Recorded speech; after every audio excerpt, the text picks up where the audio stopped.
care era mâncarea pe care o urai, dar acum ai de bani pe ea?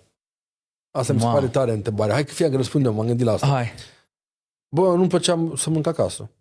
Nu-ți plăcea să mănânci acasă? Îmi plăcea, vreau să merg la restaurant, îmi plăcea mâncarea gătită la restaurant, la cui nu-i place. Da, știi? da. Dar acum că am învățat cât de importantă este mâncarea sănătoasă și că sunt și binecuvântat că am pe Francesca care e moldoveancă și gătește bine și și Adriana, știi ce zic? Mi se pare că nu mai simt nevoia să mă duc să mănânc la nu știu ce restaurant, că mâncarea făcută acasă e mult mai bună, sănătoasă și o fac exact cum vreau eu, cum vrem noi, mâncăm ce vrem noi, știm ce băgăm în ea. E amazing.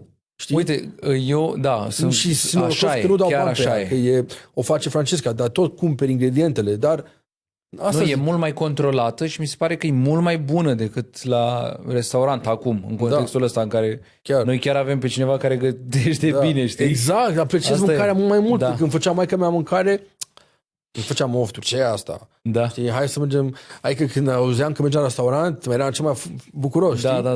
Dar nu e, mâncarea la restaurant nu e... Dar dacă ar fi să mă gândesc la o mâncare pe care aș da bani acum și o mâncam atunci făcută de mama, pâinea cu ou sau cornulețele cu gem. Acum orice mâncare de la mama mea gătită de ea, de Francesca sau de familie, adică nu trebuie să dau bani pe ele, dar asta ar fi ceva care apreciez mai mult acum. Cred că asta vreau să zic.